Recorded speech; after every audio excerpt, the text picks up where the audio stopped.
በአማራ ፋኖ ብሔራዊ ንቅናቄ ወሎ ቤተ አማራ ቀጠና ምኒልክ እዝ 105ኛ ኮር 71ኛ ክፍለ ጦር ስር የሚገኙት የአንደኛ መሐመድ ዳውድ ሬጅመንት አርበኞች ትናንት ሰኔ 21 2018 ዓ.ም በከለላ ግንባር በታላቅ የጦር ብቃት የጠላትን ኃይል በማፍረክረክ አንጸባራቂ ድል አስመዝግበዋል።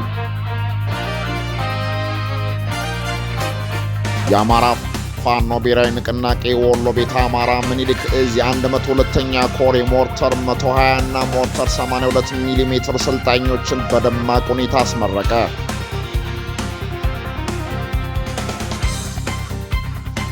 መንግስት ያለምንም መዘግየት ወደ እውነተኛው ውይይት ይምጣ ሲል ህወሓት ገለጸ። አሜሪካ የሱዳንን ጦርነት እያቀጣጠሉ ያሉ ባለቻቸው 8 ግለሰቦችና ድርጅቶች ላይ ማዕቀብ ጣለች። ለቻናላችን አዲስ የሆናችሁ ቻናላችንን ሰብስክራይብ፣ ሼር በማድረግ ቤተሰብ መሆኑ አይረሳ እያልን ወደ ዝርዝር መረጃዎች እንሸጋገራለን። እስከ ፍጻሜው አብራችሁን ቆዩ። ህወሓት የአውሮፓ ህብረት ያወጣውን መግለጫ መቃወሙንና የሰላም ስምምነቱን አደጋ ላይ መውደቁን አስታወቀ። የህዝባዊ ወያኔ ሓርነት ትግራይ ህወሓት የአውሮፓ ህብረት ልዑካን ቡድን በቅርቡ በትግራይ ክልል ያለውን ሁኔታ አስመልክቶ ያወጣው መግለጫ መሬት ላይ ያለውን እውነታ አያንጸባርቅም ሲል በጽኑ ተቃወመ። የአውሮፓ ህብረት መግለጫ የተሳሳቱ መረጃዎች ላይ የተመሰረተ ነው ብሏል። በመግለጫው መሰረት ህወሓት ትይዩ የክልላዊ ምክር ቤት አቋቁሟል ተብሎ የቀረበበትን ክስ ሙሉ በሙሉ ውድቅ አድርጓል። ድርጅቱ በክልሉ በምርጫ የተመረጠው ብቸኛ የትግራይ ክልላዊ ምክር ቤት በቅርቡ ስራ መጀመሩን ገልጾ ይህ ምክር ቤት ወደ ስራ ከመመለሱ በፊት በከተሞችና በገጠር ማህበረሰቦች ዘንድ ሰፊ ውይይት ተደርጎበት በነዋሪዎች በወረዳና በጣቢያ ምክር ቤቶች ሙሉ ድጋፍ ያገኘ መሆኑን አስታውቀዋል። ህወሓት በጊዜያዊ አስተዳደሩና በፌዴራል መንግስቱ ላይ ጠንከር ያለ ትችት ሰንዝረዋል። የትግራይ ጊዜያዊ አስተዳደር የህዝቡን ጥቅም ማስጠበቅ ተስኖታል ያለው ድርጅቱ ይልቁንም እንደ ፌዴራል መንግስት አስፈጻሚ እየሰራ ነው ሲል ወቅሷል። በተጨማሪም የሰላም ስምምነቱ ከተፈረመበት ጊዜ ጀምሮ የፌዴራል መንግስት ስምምነቱን ለማዳከም እየሰራ መሆኑንና ጠቅላይ ሚኒስትሩን ጨምሮ ከፍተኛ የመንግስት ባለስልጣናት የስምምነቱን መሠረታዊ ሀሳቦች በተደጋጋሚ መካዳቸውን ገልጸዋል። በዚህም ምክንያት የስምምነቱ ዋና ዋና ድንጋጌዎች ሳይፈጸሙ መቅረታቸውን በመግለጫው አመልክቷል። ሰብአዊ ቀውስና የጸጥታ ስጋት በትግራይ ህዝብ ላይ እየደረሰ ያለውን እንግልት መቀጠሉን የጠቀሰው መግለጫው በተለይም በነዳጅና በንግድ ዕቃዎች ላይ የተጣለው ገደብ ከፍተኛ ዋጋ ንረትንና ኢኮኖሚ መገታትን ማስከተሉን፣ ተፈናቃዮች ያለ በቂ ድጋፍ የክረምቱን ዝናብ የተጋፈጡ መሆናቸውን፣ በክልሉ ዙሪያ የተደረገ ያለው መጠነ ሰፊ ወታደር ክምችት፣ የሰው አልባ አውሮፕላኖች ጥቃቶችና አየር ላይ ክትትሎች የጦርነት ስጋትን በከፍተኛ ደረጃ ማናራቸውን ዘርዝረዋል። ይህ ሁሉ የሆነ የአውሮፓ ህብረት ልዑክ በዝምታ መመረጡንና ፌዴራል መንግስቱ ግዴታውን እንዲወጣ ግፊት አላደረገም ሲል ኮንኗል። ወታደራዊ ግዳጅ ምልመላና የወደፊት አቅጣጫ ላይ በሰፊው መግለጫው ማጠቃላይ ህወሓት አንድ ወገን ወታደራዊ ምልመላ እያካሄደው ነው ተብሎ የቀረበበትን ወቀሳ መሰረተ ቢስ ነው ብሎታል። ሆኖም የህልውና ስጋት ሲጋረጥ የትግራይ ባለስልጣናት ህዝቡን የመጠበቅና የመከላከል መብትና ኃላፊነት እንዳላቸው አስምሮበታል። በመጨረሻም ድርጅቱ አሁንም ለሰላማዊ ውይይት ዝግጁ መሆኑንና የተፈጠረውን ቀውስ ለመፍታት ብቸኛው አማራጭ የፖለቲካዊ ውይይት መሆኑን በድጋሚ አረጋግጧል። የአውሮፓ ህብረት ሌሎች የዓለም አቀፍ አጋሮች የፌዴራል መንግስት ያለምንም መዘግየት ወደ እውነተኛ ውይይት እንዲመጣ ተጽዕኖ እንዲያሳድር ጥሪ አቅርበዋል። በአማራ ፋኖ ብሔራዊ ንቅናቄ ወሎ ቤተ አማራ ቀጠና ምኒልክ እዝ 105ኛ ኮር 71ኛ ክፍለ ጦር ስር የሚገኙት የአንደኛ መሐመድ ዳውድ ሬጅመንት አርበኞች ትናንት ሰኔ 21 2018 ዓ.ም በከለላ ግንባር ታላቅ የጦር ብቃት የጠላትን ኃይል በማፍረክረክ አንጸባራቂ ድል አስመዝግበዋል። በአየር መቃወሚያና በሌሎች የሜካናይዝድ መሳሪያዎች ታጅቦ መነሻውን ከጊምባ ያደረገው የጠላት ኃይል ንጹሃንን ለመጨፍጨፍ ሀብት ንብረት ለማውደምና ወረራ ለመፈጸም ወደ ሻፊና ባከት አካባቢዎች ለመንቀሳቀስ ሙከራ አድርጎ የነበረ ቢሆንም በአርበኞች ልዩ ውጊያ ጥበብ 2 እና 3 ቦታዎች ላይ ተቆርጦ አይቀጡ ቅጣት ተቀጥቷል። ትናንት አመሻሽ ድረስ በወሎ ቤተ አማራ ቀጠና ከላላ ግንባር ሻፊና በባከት አካባቢዎች ላይ በተደረገው ተጋድሎ የፋኖ አስደማሚ የጥረት ማጥቃትና መልሶ ማጥቃት ጥበብ ሲታይ፣ በአንጻሩ የጠላት ብልጽግና ኃይሎች ከወደ ፋኖ የተወሰደባቸውን እርምጃ የሚመክቱበት ፋታቸው ተሽመድምደው ያሉበት አውደ ውጊያ ተካሂደዋል። አርበኞች ጠላትን በሁለት አቅጣጫ ማለትም በሻፊና በባከት በኩል ቆርጠው ቀጠናውን በመቆለፍ ከባድ እርምጃ ወስዶበታል። በአካባቢው በተለይ ጎራዳ ተብሎ በሚጠራው ቦታ ጠላት በአየር መቃወሚያው መሳሪያ ታግዞ ወደ ፋኖ የተከፈተበትን የጸረ ማጥቃት እርምጃ ለመቋቋም ሙከራ ቢያደርግም ነገር ግን ከጥቃቱ መክበድና ከአጥቂዎች ፍጥነት ጋር ተዳምሮ ጠላት ሙትና ቁስለኛውን አዝረክርኮ ለመሸሽ ተገዷል። በዚህ ተጋድሎ ሙትና ቁስለኛ ከተደረጉ የጠላት እግረኛ ወታደሮች በተጨማሪ የአየር መቃወሚያው አፈሙዝ በፋኖ ድሽቃ ተመትቶ በእሳት ሲጋይ የአየር መቃወሚያ ተኳሹና ረዳቶቹ ፋኖ ባካሄደው ድሽቃና የብሬን ስብጥር ተኩስ ተገድለዋል። 71ኛ አባናዶ ክፍለ ጦር አርበኞች ከወሰዱት ከባድ የሆነ ጸረ ማጥቃትና የመልሶ ማጥቃት ስልትን ከአንዳች አማራዊ ጀግንነትና ወኔ ጋር ያዋሃደ እርምጃ አንጻር የጠላት ከባባድ መሳሪያዎችና የሰው ኃይሉ ትርጉም ባጣበት በዚህ ተጋድሎ 23 የአገዛዝ ወታደሮች ተደምስሰዋል። በርካታ ልዩ ልዩ የጦር መሳሪያዎችና ሌሎች ወታደራዊ ቁሳቁሶች በፋኖ ቁጥጥር ስር ውለዋል። አርበኞች ከሚያደርጉት የመደበኛ ውጊያ በተጨማሪ የጠላት ኃይልን ስቦ ከመምታት ጀምሮ ከባባድ የጦር መሳሪያዎችን ሽፋን ታግዘው በሚንቀሳቀሱ የጠላት ኃይል ላይ የጸረ ማጥቃት እርምጃ በመውሰድ እንዲሁም የቆረጣና የደፈጣ ጥቃት በመፈጸም ብልጽግናውን አገዛዝ አሽመድምደው በድል ጎዳና እየገሰገሱ ይገኛሉ ሲል የአማራ ፋኖ ብሔራዊ ንቅናቄ ወሎ ቤተ አማራ ምኒልክ ዕዝ ህዝብ ግንኙነት መምሪያ መረጃውን አድርሶናል። የአማራ ፋኖ ብሔራዊ ንቅናቄ ወሎ ቤተ አማራ ምኒልክ ዕዝ የ102ኛ ኮር የሞርተር 120 እና ሞርተር 82 ሚሜ ሰልጣኞችን በደማቅ ሁኔታ አስመረቀ። ግንቦት 21 2018 ዓ.ም ጀብደኛው የ102ኛ ኮር 12ኛ ክፍለ ጦር 7ኛ ሜካናይዝድ ሻለቃ ለ3 ተከታታይ ወር ልዩና ተጨማሪ አዲስ የሞርተር 120 እና ሞርተር 82 ሚሜ ተኳሽ ባለሙያዎችን በብቃት አስመረቀ።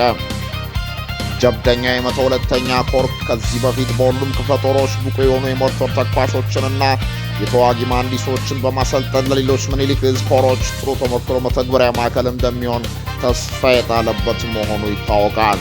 በምረቃት ፕሮግራሙ ላይ መክፈቻ ንግግር ያደረጉት የ12ኛ ክፍለ ጦር ዋና ወታደራዊ አዛዥ አርበኛ ሀብተ ማርያም መንበሩ ለሰልጣኞች እንኳን ደስ አላችሁ መልካም ምኞታቸውን መልእክት ካስተላለፉ በኋላ ወታደራዊ አዛዡ አያይዞ እንደተናገሩት ከሆነ የአብይ አህመድን ጨፍጫፊ አገዛዝ በአጭር ጊዜ ለማስወገድ የተለያዩ ስልጠናዎች ወደፊት እንደሚቀጥሉ ጠንከር ያለ ሀሳብ አስተላልፈዋል። አርበኛው አያይዞም ክፍለ ጦሩ ወትሮ ዝግጁነትና ሰራዊታችን በላቀ ወታደራዊ ስነልቦና ላይ ይገኛል ሲሉ ገልጸዋል። በመቀጠል በምርቃት ፕሮግራሙ ላይ የመክፈቻ ንግግር ያደረጉት የ102ኛ ኮር ዋና ወታደራዊ አስተዳደር አርበኛ ፈለቀ ደጉ ለሰልጣኞች እንኳን ደስ ያላችሁ መልካም ምኞታቸውን ገልጸዋል። ወታደራዊ አስተዳደሩ አያይዞም እንደተናገሩት ከሆነ የአምባገነኑንና የብልጽግና መራሹን አገዛዝ ለአንዴና ለመጨረሻ ጊዜ ለማስወገድ በተግባር በንድፈ ሐሳብ የተደገፈ ዘመኑን የዋጀ ስልጠና በመስጠታችን ሰራዊታችንን አመራሮቻችን ለግዳጅ ዝግጁ ናቸው በማለት ገልጿል። በተጨማሪም የአማራ ሕዝብ ትግል የፖለቲካ የሕገ መንግሥት የዲሞክራሲ የእኩልነትና ነጻነት ግልጽ የሆነ ጥያቄ የያዘና ጦርነቱ ህዝባዊ ድጋፍ ያለው በመሆኑ ጭቁን ኢትዮጵያውያን በሙሉ ለሚደረገው ተጋድሎ ከጎናችን እንድትቆሙ በማለት ጥሪ አስተላልፈዋል።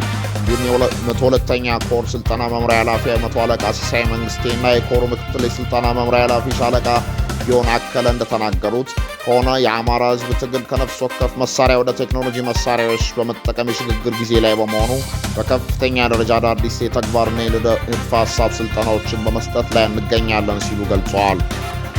አሰልጣኝ አርበኛ ሻለቃ ቢሆን አከለ እንደተናገሩት ከስልጠና በኋላ ሁሉም ሰልጣኞች ባለሙያዎች በጠላት ወታደራዊ ቤዝ ላይ ኢላማውን የጠበቀ የሞርተር ድብደባ በማድረግ ብቃታቸውን በተግባር አሳይተዋል ሲሉ ስለ ስልጠናው ማብራሪያ ሰጥተዋል።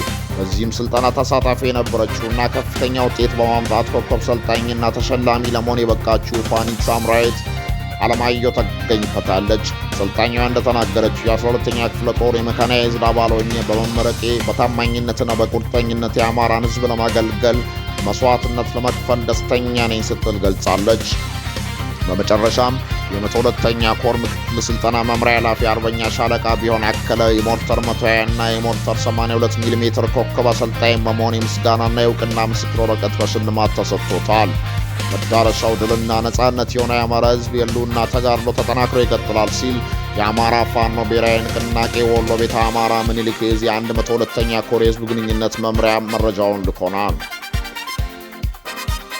ከውጭ ወዳገኘናቸው መረጃዎች ስንሻጋገር አሜሪካ የሱዳንን ጦርነት እያቀጣጠሉ ነው ባለቻቸው 8 ግለሰቦችና ድርጅቶች ላይ ማዕቀብ ጣለች።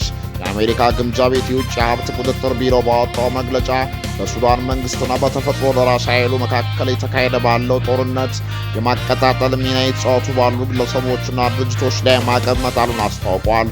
እነዚህ ማዕቀብ የተጣለባቸው 8 ግለሰቦችና ተቋማት ከጦር መሳሪያ ግዢ አንስቶ ወታደሮችን እስከ መመልመል ድረስ አስተዋጽኦ የሚያደርጉ መሆናቸውን አስረድቷል።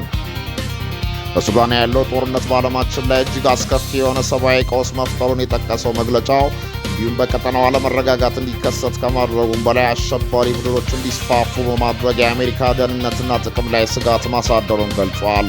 የአሜሪካ ግምጃ ቤት ሴክሬታሪ ስኮት ቤኔሴት ሲናገሩ የትራምፕ አስተዳደር በሱዳን ውስጥ ግጭቱን በማስቆም ዘላቂ ሰላም እንዲሰፍን ለማድረግ ቁርጠኛ ነው ያሉ ሲሆን ሁለቱም ተፋላሚ አካላት በአስቸኳይና ለቅድመ ሁኔታ የሰብአዊነት ተኩስ አቁም እንዲያደርጉ ጥሪ አቅርበዋል። ግምጃ ቤቱ የሱዳንን ግጭት በማቀጣጠል በሚል ይህንን ማዕቀብ የጣለው በልዩ ፕሬዝዳንታዊ ትዕዛዝ 14098 መሆኑን አስረድቷል። በማዕቀቡ ውስጥ በመጀመሪያ የሰፈረው በጀነራል አብዱልፈታህ አብዱራህማን ለሚመራው ጦር ኃይል የጦር መሳሪያ የሚገዙና የሚያቀርቡ አካላት ላይ ነው። የሱዳን ትልቁ የመከላከያ ኢንዱስትሪ ሲስተም ጦር መሳሪያዎችን፣ ጥይቶችን፣ ተሽከርካሪዎችን እና የተለያዩ ወታደራዊ ቁሳቁሶችን ለጦር ኃይሉ እንደሚያቀርብ ያወሳው መግለጫው ይህ ተቋም አብዛኛውን ጊዜ ከኢራን፣ ሌሎችም የውጭ አጋር ደጋፊ ሀገራት እነዚህን መሳሪያዎች እንደሚገዛ አስረድቷል። እንዲሁም ዲአይኤስ በስሩ ባሉት ጂሃድ ኢንዱስትሪያል ግሩፕ እና ጋይድ ኢንዱስትሪያል ግሩፕ የተሰኙ ድርጅቶች አማካይነት ግልጽ ባልሆነና ውስብስብ በሆነ መንገድ በቢሊዮን የሚቆጠሩ ዶላር እንደሚያንቀሳቅስ ጠቅሷል። የአሜሪካ ግምጃ ቤት በእነዚህ 3 ተቋማት ማለትም ዲአይኤስ፣ ጂሃድ እና ጋይድ ላይ የአውሮፓውያን አቆጣጠር በ23 ማዕቀብ መጣሉንም አውስቷል። አሁን ማዕቀብ ከተጣለባቸው ውስጥ የመጀመሪያውን ታርጌት መልቲ አክቲቭ ካምፓኒ ሊሚትድ የሚባል ሲሆን በመግለጫው ይህ ድርጅት በጋይድ አማካይነት ዲአይኤስ የሚቆጣጠር ነው። በሁለተኝነት ማዕቀቡ ያረፈባቸው ደግሞ የዚህ ድርጅት ዋና ስራ አስኪያጅ የሆኑት ታሪክ ሁሴን መሐመድ ማዳኒ የተባሉ ግለሰብ ናቸው። በሶስተኛነት ማዕቀብ የተጣለበት ደግሞ መቀመጫውን በህንድ ያደረገውና ኤስቢኤል ኢንጂነሪንግ የተሰኘው ፈንጂ አምራች ድርጅት ነው። የዚህ ድርጅት ዋና ስራ አስፈጻሚ የሆኑት ህንዳዊው አሎክ ቾሃዳሪም ተመሳሳይ ማዕቀቡ ተጥሎባቸዋል። መግለጫው ጨምሮም በአምስተኛነት የማዕቀብ የተጣለበትን በሆንግ ኮንግ የሚገኘውን ፖቴክስ ትሬድ ሊሚትድ የተሰኘው ድርጅት መሆኑን ጠቅሶ ይህ ድርጅት ከኢራን ድሮኖች በመግዛት ለሱዳን ጦር ኃይል መልሶ የመሸጥ ተግባር ላይ መሰማራቱን አስረድቷል። በስድስተኛነት የዚህ ድርጅት ስራ አስኪያጅ አህመድ አብደላም የማዕቀቡ ሰለባ ሆነዋል። እነዚህ 6 ማዕቀቦች የጀነራል አልቡርሃን ጦር ኃይልን በመደገፍ ስራ ላይ የተሰማሩ አካላትን ድርጅቶች ላይ የተጣሉ ሲሆን ፈጥኖ ደራሽ ኃይሉን በመደገፍ ደግሞ ታላንት ብሪጅ የተሰኘው የፓናማ ድርጅት ማዕቀብ ተጥሎበታል።